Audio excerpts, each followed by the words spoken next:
Hello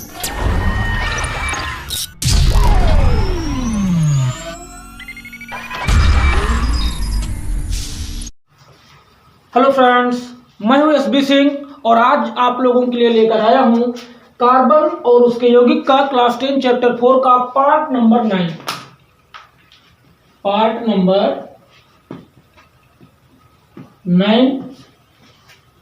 तो आज हम अपने टॉपिक में, मैं हूं एसबी सिंह और स्वागत करता हूं आपका अपने प्यारे से चैनल शिवा साइंस क्लासेज में। तो पार्ट नंबर 9 लेके आए हैं। बहुत ही आज या कल में आपका ये चैप्टर जो है वो कंप्लीट हो जाएगा। तो आज हम ये परीक्षा की दृष्टि से 100% अगर इस चैप्टर से कभी भी लॉन्ग क्वेश्चन बनता है तो आपका यही बनता है कि एथेनॉल और एथेनोइक अम्ल के भौतिक एवं रासायनिक गुणों का वर्णन कीजिए। 7 नंबर में क्वेश्चन बनता है, तो इस वीडियो को आप जरूर देखें। 7 नंबर का पेपर में पूछा जाता है। अगर आपने ये पूरा वीडियो देख लिया तो आपके 7 नंबर 100% पक्के हो जाएंगे। ये क्लियर हो गया। 7 नंबर का क्वेश्चन 100% पेपर में पूछा जाता है। ये कुछ महत्वपूर्ण यौगिक के अंतर्गत, क्योंकि ये जो हम आपको पढ़ा रहे हैं टोटल आपका एनसीईआरटी पैटर्न है, बाहर से आपका क्वेश्चन नहीं आएगा। आप पेपर मिलाना, जो हमने पढ़ाया है आपको सीरियल से सीक्वेंस वाइज आपको सारे टॉपिक मिलेंगे। तो पार्ट नंबर 9 अगर आपने 8 नहीं देखा है तो कल हमने IUPAC नामकरण खत्म कर दिया है, समाप्त हो गया है। आप वहां पे जाकर के प्लेलिस्ट पे शिवा साइंस क्लासेस डालेंगे तो आपको यूट्यूब चैनल पर हमारे जो वीडियो है वो प्लेलिस्ट में आपको मिल जाएंगे। तो चलिए देर न करते हुए अपने वीडियो को स्टार्ट करते हैं। तो देखिए लिखा हुआ है कुछ महत्वपूर्ण यौगिक, कुछ महत्वपूर्ण मतलब कि सम इंपॉर्टेंट कंपाउंड्स, कुछ महत्वपूर्ण यौगिक। अच्छा, इसमें एथेनॉल है, एथेनोइक अम्ल है। ये दोनों पेपर में बहुत पूछे जाते हैं। अगर 7 नंबर में क्वेश्चन बनता है इस चैप्टर से तो 100% है कि यही क्वेश्चन आएगा और कुछ नहीं आएगा। IUPAC नाम हमने बताया था 2 नंबर में आता है। शॉर्ट में तो IUPAC 100% फिक्स है, लेकिन लॉन्ग क्वेश्चन अगर कहीं से बनता है तो आपका एथेनॉल और एथेनोइक अम्ल के भौतिक, फिजिकल एंड केमिकल इक्वेशन के विषय में पूछेगा, उनके प्रॉपर्टीज के विषय में पूछेगा। तो चलिए हम बात करते हैं। देखो यहाँ पर इसका फार्मूला लिखा हुआ है C2H5OH, ठीक है। एथेनॉल बोलते हैं इसको क्योंकि एल्कोहल है और एल्कोहल में हमने IUPAC नाम में पढ़ा दिया है कि अल जुड़ता है, एथेनॉल हो गया एल्कोहल। अच्छा, ये एल्कोहल है, इसका मतलब ये शराब में भी पाया जाएगा, शराब में पाया जाएगा। इसकी संरचना अभी हम आपको बताएंगे जब इसके एथेनॉल के भौतिक गुण, फिजिकल प्रॉपर्टीज के विषय में पढ़ेंगे, केमिकल प्रॉपर्टीज के विषय में पढ़ेंगे तो वहां पर हम डिस्कस करेंगे। एथेनोइक अम्ल की बात करें तो CH3COOH होता है इसका। एसिटिक अम्ल बोलते हैं, ये इसका कॉमन नाम है। अच्छा, एक बात और, इसको कभी कभी पेपर में पूछता है कि एथेनोइक अम्ल को ग्लेशियर एसिटिक अम्ल क्यों कहते हैं। तो जब अभी हम एथेनोइक अम्ल को पढ़ेंगे तो वहां पर इस क्वेश्चन का हम डिस्कस करेंगे। तो चलिए, आपको ये पता हो गया कि इस टॉपिक में आपको क्या पढ़ना है।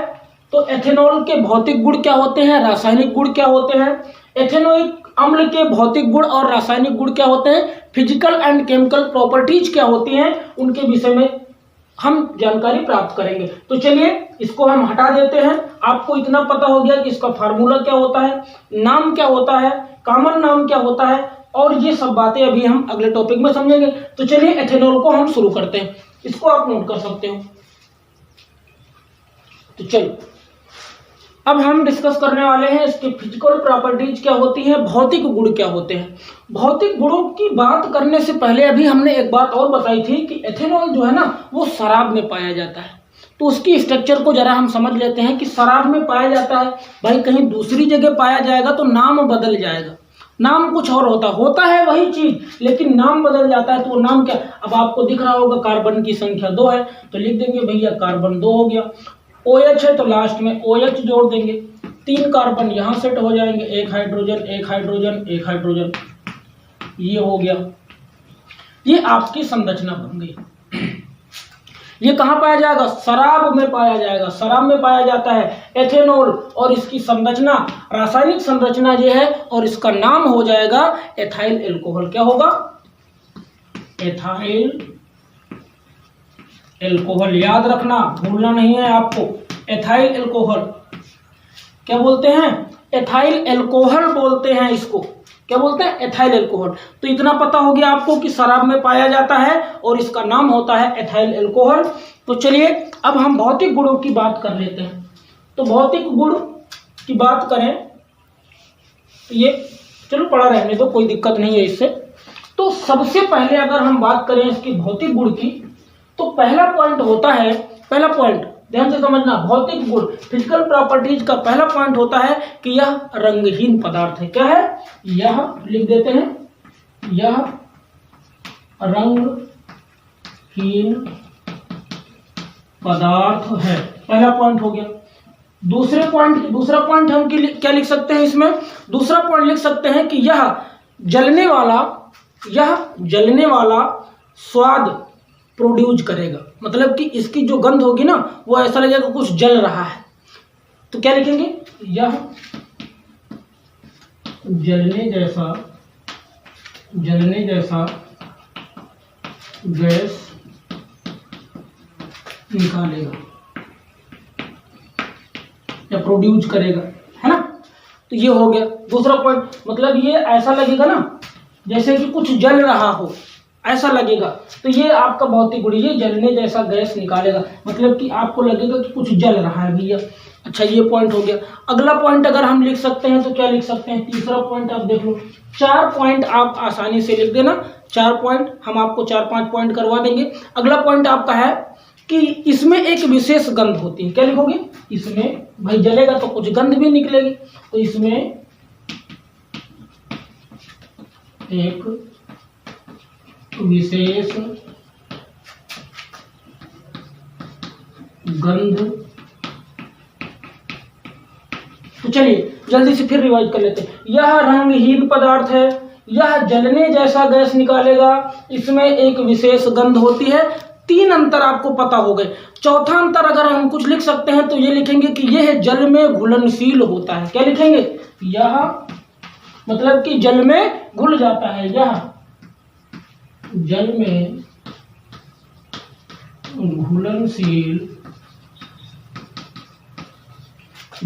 घुलनशील होता है। ये हो गया, 4 पॉइंट हो गए। 5वां अंतर भी बता दें? चलो बता देते हैं भाई। 5वां अंतर भी आपको बता देते। तो क्या लिखोगे?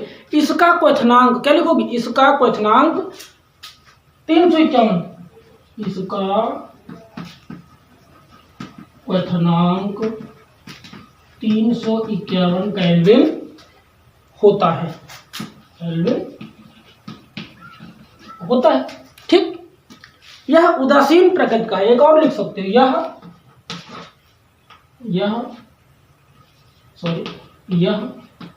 उदासीन प्रकृति का होता है। आसानी से 6 अंतर में आप अपने 4 अंतर आसानी से लिख सकते हो। पहला, यह रंगहीन पदार्थ है, यह जलने जैसा गैस निकालेगा, मतलब ऐसा लगेगा कुछ जल रहा है। अगला, इसमें एक विशेष गंध होती है, जब जलेगा तो भैया गंध भी निकलेगी, ये भी आप आसानी से याद कर सकते हो। यह जल में घुलनशील होता है, मतलब कि जल में आसानी से घुल जाता है। इसका क्वथनांक क्या होगा? 351 केल्विन होता है। ये हो गया। उसके बाद अगला पॉइंट, यह उदासीन प्रकृति का होता है। तो ये 6 भौतिक गुण हैं जो आप आसानी से लिख सकते हो। अब हम इसके केमिकल प्रॉपर्टीज की बात करेंगे, मतलब कि रासायनिक गुणों की बात करेंगे। तो चलिए, अगर आपने इसका स्क्रीनशॉट नहीं लिया तो स्क्रीनशॉट ले सकते हैं, फिर हम आपका रासायनिक समीकरण बताते हैं, रासायनिक गुण बताते हैं। तो चलिए अब हम एथेनॉल के केमिकल प्रॉपर्टीज, मतलब कि रासायनिक गुणधर्म को समझते हैं कि इसके रासायनिक। तो सबसे पहला पॉइंट हम लिख सकते हैं कि इसमें ऑक्सीकरण की प्रक्रिया पाई जाती है। रासायनिक गुणधर्म में ऑक्सीकरण पाया जाता है। दूसरा पॉइंट क्या है? सोडियम के साथ अपक्रिया। सोडियम क्या है? एक धातु है, सोडियम के साथ अपक्रिया करेगा तो ये आपका क्या है? C2H5 एथेनॉल है। एथेनॉल की अपक्रिया क्या लिखोगे? जब एथेनॉल की अपक्रिया सोडियम के साथ होती है तो अपक्रिया के पश्चात, ठीक, क्या आपका बनेगा? सोडियम एथॉक्साइड बनेगा। क्या बनेगा? सोडियम एथॉक्साइड और हाइड्रोजन गैस निकलेगी। है ना, ऊपर का तीर बना हुआ है। तो क्या लिखोगे, सोडियम के साथ अपक्रिया रासायनिक, एथेनॉल के रासायनिक गुणधर्म में आप कह सकते हो कि सोडियम के साथ अपक्रिया, क्या लिखोगे, इसकी थ्योरी क्या लिखोगे कि जब एथेनॉल की अपक्रिया सोडियम के साथ कराई जाती है तो अपक्रिया के पश्चात सोडियम एथॉक्साइड एवं हाइड्रोजन गैस प्रोड्यूस होती है, निकलती है। बात खत्म हो गई। चलो निर्जलीकरण समझ लेते हैं कि निर्जलीकरण क्या होता है। निर्जलीकरण का मतलब होता है जल का निकलना, मतलब कि H2O का निकलना। H2O का निकलना ही निर्जलीकरण कहलाता है। तो भैया देख लो क्या हो गया, C2H5OH, मतलब कि एथेनॉल की अपक्रिया H2SO4 की उपस्थिति में, H2SO4 473 केल्विन पर अगर हम इसको टेम्परेचर देते हैं, अपक्रिया कराते हैं, तो आपका एथीन बनता है और साथ में जल की प्राप्ति होती है। निर्जलीकरण था मतलब जल नहीं था इसमें, लेकिन जब हमने एथेनॉल की अपक्रिया कराई H2SO4 की उपस्थिति में 473 केल्विन पर, तो अपक्रिया के पश्चात एथीन और जल बन गया। तो ये 3 पॉइंट आप केमिकल प्रॉपर्टीज पर, रासायनिक गुणों में आप एथेनॉल के लिख सकते हो। तो आपका अगला टॉपिक जो है वो है एथेनोइक अम्ल, उसके बारे में जान लेते हैं। तो कॉन्सेप्ट आपको ये क्लियर हो गया होगा, आप इसे नोट कर सकते हैं। तो चलिए अब हम समझ लेते हैं एथेनोइक अम्ल को। हमने पहले ही आपको इंट्रोड्यूस करा दिया था, परिचय इससे करा दिया था कि CH3COOH, इसका कॉमन नाम एसिटिक अम्ल भी होता है, एथेनोइक अम्ल भी कहा जाता है। तो कंफ्यूज नहीं होना आपको, एसिटिक अम्ल, एथेनोइक अम्ल एक ही बात है, नाम ये कॉमन है। अच्छा, इसके पहले भौतिक गुणों को, फिजिकल प्रॉपर्टीज को पढ़ने से पहले हम एक बात और कर लेते हैं। वो बात क्या, हमने शुरू में ही कहा था कि एथेनोइक अम्ल को ग्लेशियर, क्या बोला था, ग्लेशियर एसिटिक अम्ल क्यों कहते हैं। एक क्वेश्चन था, चलो इधर समझ लेते हैं कि ग्लेशियर, क्या नाम बताया, ग्लेशियर एसिटिक अम्ल, एसिटिक, कि भैया इस एथेनोइक अम्ल को ग्लेशियर एसिटिक अम्ल क्यों बोलते हैं। तो चलो पहले इसको समझ लेते हो। मतलब हम ये कह रहे हैं कि जब कोई अम्ल है, ठीक है, इस अम्ल को ठंडी के दिनों, किस अम्ल को, इसको एथेनोइक अम्ल को, इस अम्ल को ठंडी के दिनों में अगर हम खुला छोड़ देते हैं ना, जब खुला छोड़ देते हैं तो ये जम जाता है। और ग्लेशियर, ग्लेशियर का नाम भी सुना होगा आपने, मतलब बर्फ बन जाता है। कहने का मतलब है जब एथेनोइक अम्ल को हम क्या करते हैं, ठंडी के दिनों में, गर्मी के दिनों में नहीं होगा भैया, ठंडी के दिनों में अगर हम इसको खुला छोड़ देते हैं तो ये जम जाता है, और इसके जमने की प्रक्रिया को ही हम बोलते हैं ग्लेशियर एसिटिक अम्ल। समझ में आ गया। जब एथेनोइक अम्ल को ठंडी के दिनों में हम क्या करें, खुला छोड़ दें, तो ये क्या हो जाता है, जम जाता है। चलो जम गई भाई, ये बात जम गई। चलो अब बात कर लेते हैं, फोकस कर लेते हैं हम भौतिक गुणों पर। तो पहला क्या है, यह रंगहीन होता है, मतलब देखने में अच्छा नहीं लगता है, रंगीन नहीं होता, रंगहीन होता है। दूसरी बात, स्वाद में खट्टा होता है, ये हो गया। खट्टा क्या होता है, सिरका होता है। क्या होता है, सिरका। अच्छा ये बताओ भैया, अगर हम पूछ लें कि सिरका कब बनता है, क्या पूछ लें, स्वाद में तो खट्टा होता है, एथेनोइक अम्ल स्वाद में खट्टा होता है, लेकिन खट्टा कौन होता है, सिरका होता है, अचार होता है। इसका मतलब सिरका कैसे बनता है वो हम समझ लेते हैं। तो जब हम इस एथेनोइक अम्ल में, क्या, जब हम इस एथेनोइक अम्ल में 5 से 7%, जब क्या होता है, जब 7 से 5% एथेनोइक अम्ल को जल में मिलाते हैं ना, तो सिरका बनके तैयार हो जाता है। 5 से 7% अगर जल में इसको मिला दें तब आपका सिरका बनके कितना प्रतिशत, 5 से 7%। अगर इस एथेनोइक अम्ल को हम जल में मिला दें तब आपका सिरका बनके तैयार हो जाएगा। तो बहुत सारी बातें सीख ली हमने एथेनोइक अम्ल के विषय में। एथेनोइक एसिड भी बोल सकते हो, एसिड भी होता है, अम्ल को एसिड भी बोलते हैं। कहीं कहीं पर मान लो एसिड आ जाए तो बोले सर तो अम्ल बोले थे, एसिड नहीं बोले थे, तो ऐसा कुछ नहीं है। एसिड इंग्लिश है, अम्ल हिंदी है। तो एथेनोइक एसिड क्या बात सीखी, इसका फार्मूला सीखा, इसका नाम सीखा, एसिटिक अम्ल। भौतिक गुण में, फिजिकल प्रॉपर्टीज में हमने सीखा कि जो रंगहीन होता है, बदसूरत होता है, देखने में अच्छा नहीं लगता है, स्वाद में खट्टा होता है। तो एक दिमाग में घंटी और बजी कि भैया खट्टा होता सिरका। तो सिरका कैसे बनता है, तो क्या बताया कि जब एथेनोइक अम्ल को 5 से, मतलब इस अम्ल को 5 से 7% ना अगर जल में मिला दें तो बन जाएगा आपका सिरका, तैयार हो जाएगा। इसका क्वथनांक 391 केल्विन होता है। ग्लेशियर एसिटिक अम्ल क्यों कहते हैं, हमने बताया कि जब इस एथेनोइक अम्ल को ठंडी के दिनों में खुला छोड़ देते हैं तो यह जम जाता है और इसके जमने की प्रक्रिया ही ग्लेशियर एसिटिक अम्ल कहलाती है। तो इतनी बातें समझ में आ गई। अब इसके हम रासायनिक गुण को समझ लेते हैं, बस अपना टॉपिक समाप्त करते हैं। तो चलिए इसको आप नोट कर लीजिए और हम इसके रासायनिक गुणों को पढ़ लेते हैं। तो चलिए अब अपना लास्ट पॉइंट रासायनिक गुण, केमिकल प्रॉपर्टीज के विषय में बात कर लेते हैं और वीडियो को एंड करते हैं, समाप्त करते हैं। तो आप सीख चुके हो कि भौतिक गुण क्या होते हैं, सिरका किसे कहते हैं, ग्लेशियर एसिटिक अम्ल किसे कहते हैं। तो यहाँ पर अब आपका रासायनिक गुण बचा है, सिर्फ यही एक रिएक्शन है आपको इसमें याद करने के लिए। तो ये तो आप पढ़ चुके हो, CH3COOH, ये क्या है, ये लिखा हुआ है, मतलब कि ये क्या है, एथेनोइक, क्या है, एथेनोइक